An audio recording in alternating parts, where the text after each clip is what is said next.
السلام علیکم ورحمۃ اللہ وبرکاتہ۔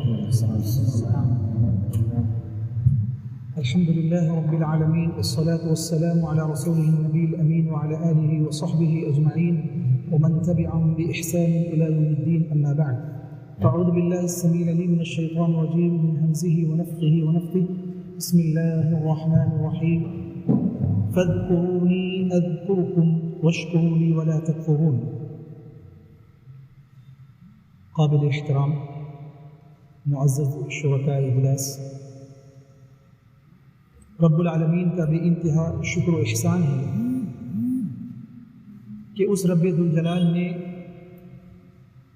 ہمیں ایک مقصد خیر کے تحت یہاں پر جمع کیا ہے، اور ہمارے مل بیٹھنے کا ایک ہی مقصد ہے کہ جس خالق نے ہمیں پیدا کیا ہے، جو رب ہماری زندگی کی ساری سہولتیں اور ساری نعمتیں ہمیں عطا کر رہا ہے، اس رب العالمین کو ہم کتنا یاد کرتے ہیں اور کتنا یاد نہیں کرتے ہیں، اور اگر یاد کرتے بھی ہیں تو کیا اس یاد کرنے کا مزہ ہمیں حاصل ہوتا ہے یا نہیں ہوتا ہے، ذکر کا مقصد ہمیں مل رہا ہے یا نہیں مل رہا ہے۔ انہی ساری چیزوں کے اطراف ہماری یہ محفلیں جمی ہوئی ہیں، اور مقصد یہی ہے کہ آئندہ انشاءاللہ ہم تمام اخوان جو بھی اللہ رب العالمین کا ذکر کرتے ہیں اس کو ہم سمجھیں، کیونکہ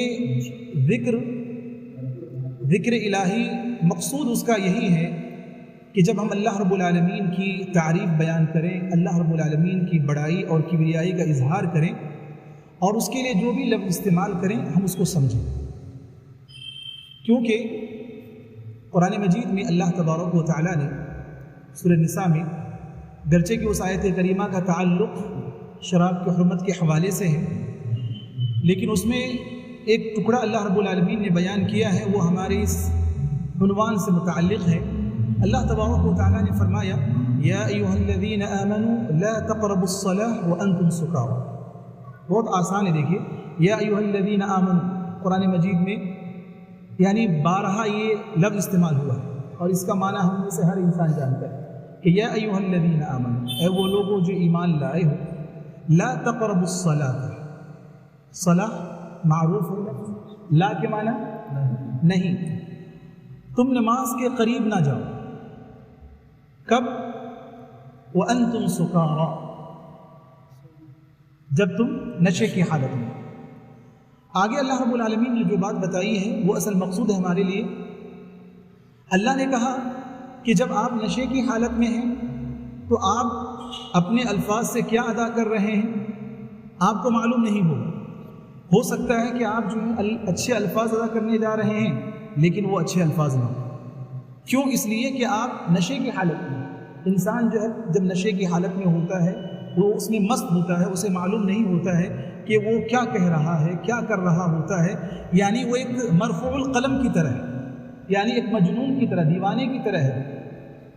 تو اللہ نے کہا کہ آپ اگر ایسی حالت میں نماز میں کھڑے ہو جائیں اور کچھ بھی آپ نعوذ باللہ کہیں ایسا نہ ہو کہ رب کی شان میں گستاخی کر جائیں، تو اللہ نے کہا کہ آپ جب الفاظ ادا کر رہے ہیں تو وہ الفاظ آپ جب تک سمجھنے کی صلاحیت نہیں رکھتے ہیں آپ نماز کے قریب نہیں جا سکتے۔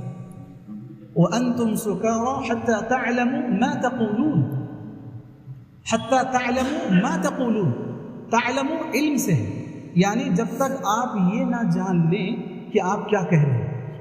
اہل علم نے اس سے ایک نقطہ بیان کیا ہے کہ جب بھی ہم کوئی لفظ ادا کرتے ہیں اللہ رب العالمین کی تعریف کے لیے، اللہ رب العالمین کی بڑائی اور کبریائی کے لیے، یا جو بھی ہم دعا کر رہے ہوتے ہیں، وہ دعا جب ہم ادا کرتے ہیں تو اس کا معنی بھی ہمیں معلوم ہونا چاہیے۔ سمجھ لیں، یعنی قرآن مجید کی جو بھی آیات سے آپ گزر رہے ہوتے ہیں، چاہے وہ قرآن مجید کی رحمت کی آیات ہو یا اسی طریقے سے عذاب جہنم کا تذکرہ ہو رہا ہو، جب آپ اس کو سمجھ کر پڑھیں گے تو اس کا لطف بھی الگ ہوتا ہے۔ تو اللہ نے کہا ہے کہ جب آپ اس کو سمجھیں گے تو گویا کہ آپ کو فائدہ زیادہ حاصل ہو، اور مقصود بھی ہمارا یہی ہے کہ ہم چاہے ذکر و اذکار ہو، صبح و شام کے اذکار ہو، یا چھوٹے چھوٹے الفاظ ہوں اذکار کے، اس کے معنی کو ہم سمجھیں۔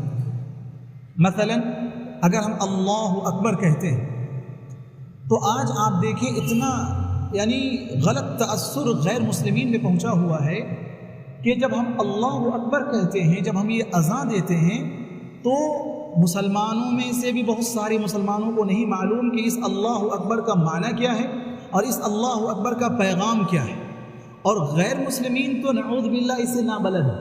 وہ کیا کہتے ہیں جانتے ہیں؟ کہتے ہیں یہ جو مسلمان ہے، یہ جو اذان میں 5 مرتبہ اللہ اکبر کہتے ہیں تو یہ اکبر جو ہے، کہتے ہیں یہ اکبر بادشاہ کو یاد کرتے ہیں۔ اعوذ باللہ، کتنی بڑی غلط فہمی ہے، اعوذ باللہ۔ یعنی مسلمان میں سے بھی بہت سارے مسلمان ہیں جس کو اس کا پیغام نہیں معلوم کہ جب ہم اللہ اکبر کہتے ہیں تو یہ اللہ اکبر کا لفظ یہ ہم سے کیا تقاضا کرتا ہے۔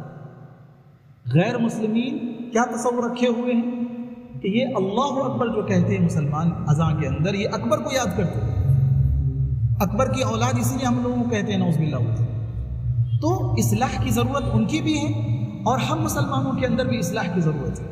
کیوں؟ جب ہم اللہ اکبر کہتے ہیں تو اس کا معنی یہ ہے کہ اللہ سب سے بڑا ہے۔ جب آپ نے اس کو تسلیم کر لیا، جب آپ نے اس کو اپنا عقیدہ بنا لیا، آپ نے اسے اپنے ذہن و دماغ میں بٹھا لیا ہے، اپنی زندگی کا آپ نے ایک دستور بنا لیا کہ اللہ اکبر، اللہ سب سے بڑا ہے۔ اب دیکھیے اس کے بعد ہماری زندگی میں جو بھی ایک انا کا مسئلہ ہو، تکبر کا مسئلہ ہو، بڑائی کا مسئلہ ہو، اسٹیٹس کا مسئلہ ہو، چاہے وہ دولت کے اعتبار سے ہو، علم کے اعتبار سے ہو، حسن اور جمال کے اعتبار سے ہو، تعلقات کے اعتبار سے ہو، شہرت کے اعتبار سے ہو، ووٹنگ کے اعتبار سے ہو، زمین و جائیداد کے اعتبار سے ہو، یعنی جو بھی مسئلہ آپ لے لیں جہاں پر انسان اپنے آپ کو بڑا سمجھنے جا رہا ہے شیطان کے وسوسوں سے، یہ لفظ اس کے دامن کو پکڑتا ہے، اسے یاد دلاتا ہے کہ اے بندے تو یاد کر، تو نے کیا کہا تھا، تو نے کیا عقیدہ بنایا ہوا تھا، اللہ اکبر، اللہ سب سے بڑا ہے۔ اب آپ بڑے نہیں ہو سکتے، ہم میں سے کوئی اپنے آپ کو یہ تصور ہی نہیں کر سکتا کہ میں بڑا ہوں کسی بھی معاملے میں۔ کیوں؟ اس لیے کہ ہم نے رب کو تسلیم کر لیا کہ ہمارا رب بڑا ہے۔ تو اللہ رب العالمین اپنے تمام اسماء میں، تمام افعال میں، تمام صفات میں وہ بڑا ہے۔ چاہے وہ علم کا معاملہ لے لیں، علام الغیوب ہے، علام ہے وہ، علم کے معاملے میں آپ کوئی تکبر نہیں کر سکتا۔ سارے علماء کیا ہو گئے؟ زیر ہو گئے یہاں پر، سمجھ رہے؟ وقت کا وہ کتنا ہی بڑا عالم کیوں نہ ہو، وہ نعوذ باللہ اپنے مبتدی علماء سے، چھوٹے علماء سے تکبر کا اظہار نہیں کر سکتا ہے کہ میں بہت بڑا عالم ہوں، میرے پاس بہت زیادہ علم ہے، تو نعوذ باللہ میں آپ کو حقیر سمجھ رہا ہوں اس لیے کہ آپ چھوٹے ہیں، آپ جو ہے صرف ایک ہندوستان کے مدرسے سے فارغ ہیں، میں جو ہے مدنی ہوں وغیرہ وغیرہ۔ یعنی آپ جتنے بھی اس کو آگے لے کے چلے جائیں، اور ان تمام چیزوں کے بعد اگر ان کے اندر یہ جذبہ پیدا ہو جاتا کہ میں بہت زیادہ علم رکھتا ہوں، تو نعوذ باللہ وہ غلط ہے، اسے زیر ہونا چاہیے۔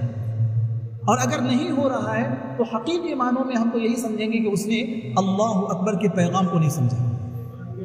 اسی طریقے سے وعلی ھذا القیاس، آپ تمام چیزوں کو قیاس کرتے چلے جائیے۔ اگر کوئی آدمی کہتا ہے کہ میں بڑا ہی حسین و جمیل ہوں، میں بہت خوبصورت ہوں، مجھ جیسا کوئی نوجوان ہے ہی نہیں۔ خواتین کی اگر بات کریں، خواتین میں اگر وہ کہتی ہے کہ مجھ سے زیادہ کوئی خوبصورت نہیں ہے، تو اللہ تبارک و تعالیٰ ان اللہ جمیل یحب الجمال، اور اللہ رب العالمین خوبصورتی دینے والا تو وہ کتنا خوبصورت ہوتا ہے، سمجھ رہے؟ جو خوبصورتی کو تقسیم کر رہا ہے ساری کائنات میں اور انسانوں کے علاوہ دیگر مخلوقات میں۔ آپ دیکھ لیں آج کل الحمدللہ بہت سارے ویڈیوز آتے رہتے، چھوٹے چھوٹے پرندے کتنے خوبصورت ماشاءاللہ، یعنی وہاں پر ہمیں رب العالمین کی وہ تخلیق اور حسن تخلیق معلوم ہوتا ہے، سمجھ رہے؟ یہاں پر ایک چھوٹی سی بات دیکھیں، اللہ رب العالمین نے آسمان و زمین کو بنایا، اس کی خوبصورتی اللہ بہتر جانتا ہے، سمجھ رہے؟ چاند سورج کو بنایا اللہ رب العالمین، اس کی خوبصورتی کتنی اچھی ہے۔ انسان کو اللہ رب العالمین نے خوبصورت شکل میں بنایا ہے، اور اللہ نے کہا فتبارک اللہ احسن الخالقین۔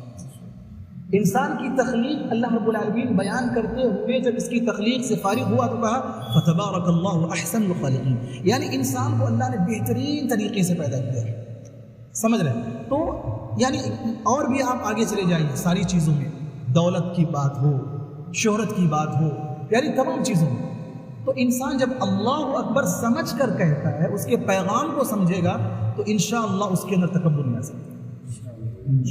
ایسے بھی مومن کے اندر نہیں آنی چاہیے، وہ آدمی کی صفت نہیں، وہ ابلیس کی صفت ہے۔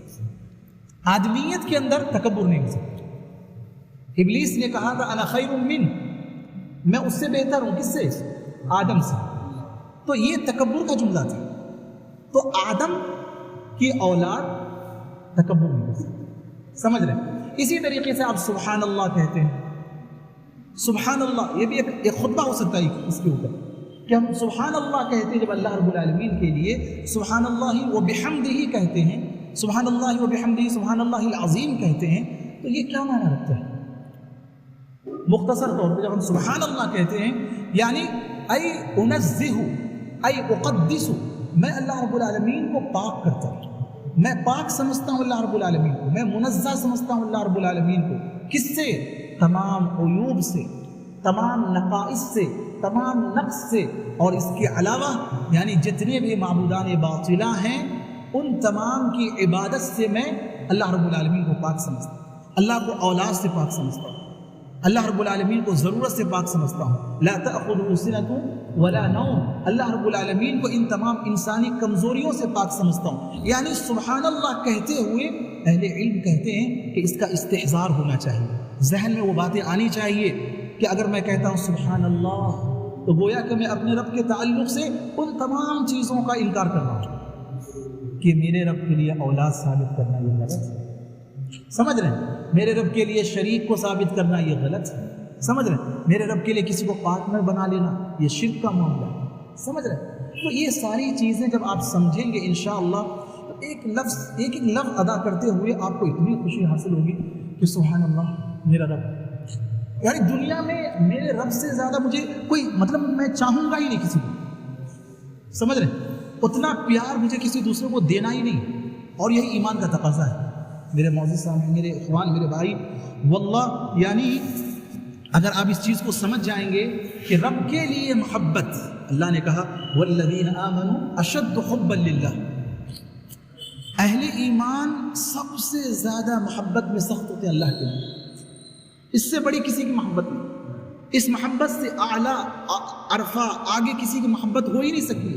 تو اس کی محبت کا تقاضا ہے کہ جب ہم اس رب کو اللہ اکبر کہتے ہوئے یاد کرتے ہیں تو وہ تصور ہمارے اندر ہے کہ میں بڑا کیسے بن سکتا ہوں، میں تو خاکسار ہوں، میں مٹی سے بنا ہوں، میں ایک طرح ذلیل ہوں، اپنے آپ کو حقیر سمجھ رہا ہوں، میں مسکین ہوں، میں بیچارہ ہوں، میں تکبر کیسے کر سکتا ہوں، العیاذ باللہ، سمجھ رہے ہیں؟ سبحان اللہ جب آپ کہتے ہیں رب العالمین کی تعریف، توصیف اور اس کی پاکیزگی بیان کر رہے ہوتے ہیں تو آپ کو شرک سے نفرت پیدا ہوگی، شرک سے نفرت پیدا ہوگی آپ کے اندر۔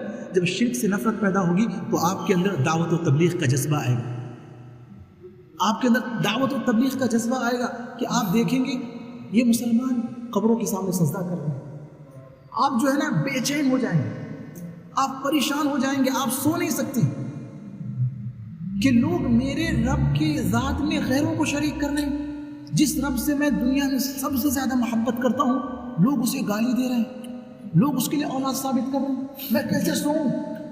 میں کھانا نہیں کھاؤں گا، میں سوؤں گا نہیں جب تک کہ میں کسی ایک آدمی کو جو ہے نا صراط مستقیم پر نہ لے آؤں، اسے میں سمجھا نہ دوں کہ اللہ کے بندے تم اللہ کے لیے اولاد ثابت کر رہے ہو، نہیں ایسا نہیں ہو سکتا ہے، حاشا و کلا، ہرگز نہیں، ہرگز نہیں، میرے رب کے لیے اولاد نہیں، ما کان للہ یتخذ من ولد، سبحانہ سبحانہ سبحانہ، میرے رب کی ذات پاک، سبحان الملک القدوس، کتنے الفاظ دیکھیں، سبحانہ و تعالی عما یشرکون، سبحانہ و تعالی عما یصفون، یعنی اللہ نے کہا تکاد السماوات یتفطرن منہ وتنشق الارض وتخر الجبال هدا، لوگ اللہ کے لیے اولاد ثابت کر رہے ہیں۔ اگر یہ شعور پہاڑوں کو ہو جائے، آسمانوں کو ہو جائے، زمین کو ہو جائے، وہ اپنے وجود سے ہاتھ دھو بیٹھے، یعنی اپنے وجود کو ختم کر لیں، آسمان کہے گا اب مجھے باقی نہیں رہنا چاہیے، کیوں؟ لوگوں نے اللہ کے لیے اولاد ثابت کر دی۔ ہم اشرف المخلوقات ہیں، ہم صاحب فہم لوگ ہیں، ہم سمجھنے والے لوگ ہیں، علم رکھنے والے لوگ ہیں، اور الحمدللہ عقیدہ توحید کو سمجھنے والے لوگ ہیں، سلفی لوگ ہیں، اور یہ ساری چیزیں ہماری نگاہوں کے سامنے ہو رہی ہیں کہ مسلمان جو ہے غیر اللہ کے سامنے جا کے سجدہ کر رہا ہے، ساری زندگی اس کی ویسے ہی ختم ہو گئی اور اسی حالت میں وہ مر گئے. ہمارے قریبی رشتہ دار بھی ہو سکتے ہیں, ہمارے اپنے بھی ہو سکتے ہیں. تو کیسا توحید ہے ہمارے پاس, کیسے رب کی محبت ہے بتائیے.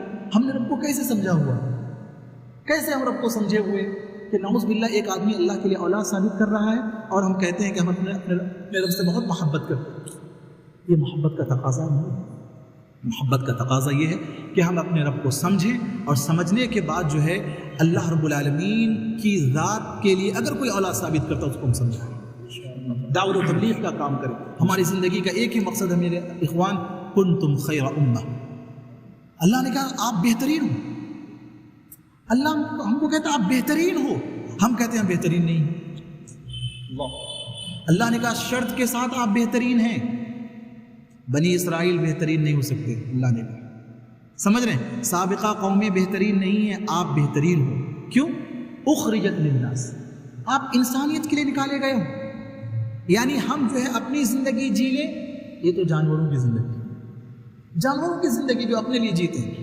مومن اپنے لیے کبھی نہیں جیتا. خیر الناس انفعهم للناس, بہترین انسان تو وہ ہے جو انسانیت کے لیے نفع بخش. سمجھ رہے؟ تو ہمیں انسانیت کے لیے اللہ نے جب نکالا ہے, وجود بخشا ہے, تو تأمرون بالمعروف وتنہون عن المنکر, امر بالمعروف اور نہی عن المنکر کا کام کرنا یہ ہم سب کی ذمہ داری ہے. اور اپنی زندگی کا ایک مقصد بنا لیجئے, چاہے میرا اپنا قریبی دوست ہوگا, اگر چھوٹی سی بھی غلطی ہے ہم اس کی اصلاح کریں کہ بھائی ایسا نہیں کرنا چاہیے, آپ میرے بھائی ہو, مجھے اللہ نے اسی لیے پیدا کیا کہ میں آپ کو سمجھاؤں. آپ کو اللہ تعالیٰ اسی لیے پیدا کیا کہ آپ مجھے سمجھائیں. اگر میرے اندر کوئی خامی ہے, میرے اندر کوئی غلطی ہے, اور آپ جانتے ہیں کہ انسان اپنے عیبوں پر نظر نہیں ڈالتا ہے, انسان دوسروں کے عیب کو تلاش کرتا ہے, اپنے عیب کو تلاش نہیں کرتا. تو ہم مومن ہیں اگر اللہ کی توفیق سے, تو ہم اپنے عیبوں کو تلاش کریں. پہلے اپنے اندر کوئی خامی ہے تو اس کو دور کرنے کی کوشش کریں, اور مایوس ہونے کی ضرورت نہیں. مومن کبھی مایوس نہیں ہو سکتا. لا تقنطوا من رحمت اللہ, اللہ کی رحمت سے کبھی مایوس نہیں ہونا ہے. سمجھ رہے ہیں؟ دوسروں کو بھی اصلاح اگر آپ کر رہے ہیں تو اس کی ذات سے بھی ہمیں مایوس نہیں ہونا ہے, اصلاح کرنا ہے اور اللہ سے دعائیں کرنی ہیں. اللہم اہد قومی فانہم لا یعلمون. سمجھ رہے ہیں؟ تو یہ کچھ باتیں ہیں میرے اخوان, انشاءاللہ جس مقصد کے تحت یہاں پر ہم لوگ بیٹھے ہوئے ہیں, کل سے انشاءاللہ ہم جو ہے باقاعدہ شروع کریں گے. مقصد یہی ہے مختصر طور پر کہ ہم جو ہے جو بھی اذکار صبح شام کے اذکار ہو یا اس کے علاوہ جو بھی اذکار ہم پڑھتے ہیں اس کو ہم ترجمے کے ساتھ پڑھیں گے, یاد کریں گے انشاءاللہ, اس کو سمجھیں گے اور سمجھ کر عمل کرنے کی بھی کوشش کریں گے, اور دوسروں تک بھی اس پیغام کو پہنچائیں گے انشاءاللہ.